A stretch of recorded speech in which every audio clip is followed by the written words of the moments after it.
ಶಿರಗುಪ್ಪಿಯಲ್ಲಿ ತಿರಂಗ ಯಾತ್ರೆ, ವಿದ್ಯಾರ್ಥಿಗಳಲ್ಲಿ ರಾಷ್ಟ್ರಭಕ್ತಿಯ ಪುಳಕ. ಮಕ್ಕಳಲ್ಲಿ ದೇಶಭಕ್ತಿ, ರಾಷ್ಟ್ರಪ್ರೇಮ, ಸ್ವಾತಂತ್ರ್ಯದ ಮಹತ್ವ ಸಾರುವ ನಿಟ್ಟಿನಲ್ಲಿ ಇಂದು ಗ್ರಾಮದಲ್ಲಿ ತಿರಂಗ ಯಾತ್ರೆಯನ್ನು ಹಮ್ಮಿಕೊಳ್ಳಲಾಗಿದೆ ಎಂದು ಜೆಸಿಎಲ್ ಸಹಕಾರಿಯ ಅಧ್ಯಕ್ಷ ಹಾಗೂ ಮುಖಂಡರಾದ ಭಮಣ್ಣ ಚೌಗುಲೆ ಹೇಳಿದ್ದಾರೆ. ಅವರು ಶನಿವಾರ ದಿನಾಂಕ 8ರಂದು ತಾಲೂಕಿನ ಶಿರಗುಪ್ಪಿ ಗ್ರಾಮದಲ್ಲಿ ತಿರಂಗ ಯಾತ್ರೆಗೆ ತಾಯಿ ಭಾರತಾಂಬೆಯ ಭಾವಚಿತ್ರದ ಪೂಜೆ ನೆರವೇರಿಸಿ ಚಾಲನೆ ನೀಡಿ ಮಾತನಾಡುತ್ತಿದ್ದರು. ಸುಮಾರು 600 ಅಡಿ ಉದ್ದದ ತಿರಂಗ ಧ್ವಜವನ್ನು ಹಿಡಿದ ಎಲ್ಲ ಶಾಲೆಯ ವಿದ್ಯಾರ್ಥಿಗಳು ಭಾರತ ಮಾತಾ ಕಿ ಜೈ ಎಂಬ ಜೈ ಘೋಷದೊಂದಿಗೆ ವಿದ್ಯಾನಂದ ಶಾಲೆಯಿಂದ ಪ್ರಾರಂಭಗೇಡ ತಿರಂಗ ಯಾತ್ರೆಯು ಕ್ರಾಂತಿವೀರ ಸಂಗೊಳ್ಳಿ ರಾಯಣ್ಣ ವೃತ್, ರಾಜೇಂದ್ರ ಚೌಕ್, ಶಿವಾಜಿ ಚೌಕ್, ಹಳೆ ರತ್ನಾಕರ್ ಬ್ಯಾಂಕ್ ಮಾರ್ಗವಾಗಿ ಅಂಬೇಡ್ಕರ್ ವೃತ್, ಬಸವೇಶ್ವರ ವೃತ್, ಮಹಾವೀರ ವೃತ್, ಪೈಗಂಬರ್ ಚೌಕ್, ಕಾತ್ರಾಳೆ ಗಲ್ಲಿಯಿಂದ ಮರಳಿ ವಿದ್ಯಾನಂದ ಶಾಲೆಗೆ ಬಂದು ಮುಕ್ತಾಯಗೊಂಡಿತು.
ಈ ವೇಳೆ ಮುಖಂಡರಾದ ಭಮ್ಮಣ್ಣ ಚೌಗಲೆ, ರಮಾಕಾಂತ್ ಬಾಡಗೆ, ಶಿವಾನಂದ್ ನವಿನಾಳೆ, ಸುಭಾಷ್ ಮುನೆ, ಮಹಾದೇವ್ ಗಣಾಚಾರಿ, ಸಚಿನ್ ಕಾಂಬಳೆ, ಮಾಜಿ ಸೈನಿಕ ಬಚ್ಚನ್ ಕುಪಾಟೆ, ಶಿಕ್ಷಕರಾದ ಎಎಸ್ ಪಾಟೀಲ, ಉಜ್ವಲಾ ಮಗದುಮ್ಮ, ಐಎಂ ಬೇಗ್, ಕೆಪಿ ಪವಾರ್, ಸಂತೋಷ ಸಿಇಎಸ್ ಮನೋಜ್ ಮಡಿವಾಳ್, ಬಸವರಾಜ ಬೆಳ್ಳಂಕಿ, ಗುಂಡು ಬೆಳ್ಳಂಕಿ, ಭಾರತಿ ಫರ್ನಾಕರ್, ಪ್ರಸಾದ್ ಚಿಕ್ಕೋಡಿಕರ್, ಪೂರ್ಣಿಮಾ ಕೆಂಚನ್ನವರ್, ರಾಹುಲ್ ಕಂಬಾರ್, ಮಾರುತಿ ಕಾಂಬಳೆ, ಬಿ.ಆರ್. ನರವಾಡೆ ಸೇರಿದಂತೆ ಗ್ರಾಮದ ಸಿದ್ದೇಶ್ವರ ವಿದ್ಯಾಲಯ, ಅರಿಹಂತ ಶಿಕ್ಷಣ ಸಂಸ್ಥೆ, ನ್ಯೂ ಇಂಗ್ಲಿಷ್ ಪ್ರಾಥಮಿಕ ಶಾಲೆ, ವಿದ್ಯಾನಂದ ಕನ್ನಡ ಪ್ರಾಥಮಿಕ ಶಾಲೆ, ಸ್ವಾಮಿ ವಿವೇಕಾನಂದ ಇಂಗ್ಲಿಷ್ ಪ್ರೌಢಶಾಲೆ, ಸರ್ಕಾರಿ ಹಿರಿಯ ಪ್ರಾಥಮಿಕ ಶಾಲೆ, ಸರ್ಕಾರಿ ಕನ್ನಡ ಮತ್ತು ಉರ್ದು ಪ್ರೌಢಶಾಲೆ,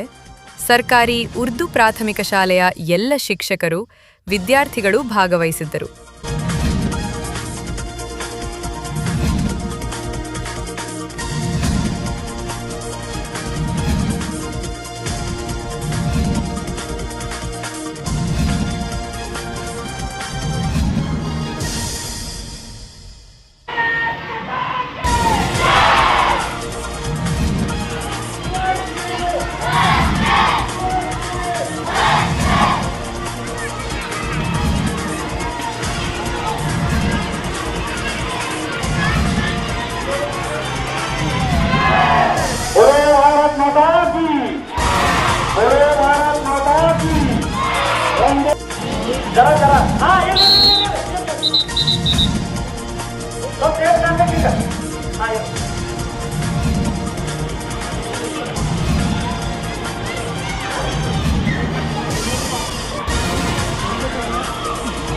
ಮಾಜಿ ಸೈನಿಕರಾಗಿರ್ತಕ್ಕಂಥ ನಮ್ಮ ಉಪಟೆಯವರು ಈ ಒಂದು ಭಾರತಾಂಬೆಯ ಒಂದು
ಪಂಚ್ ನ್ಯೂಸ್ಗಾಗಿ ಶಿರಗುಪ್ಪಿಯಿಂದ ಬಸವರಾಜ್ ತಾರದಾಳೆ.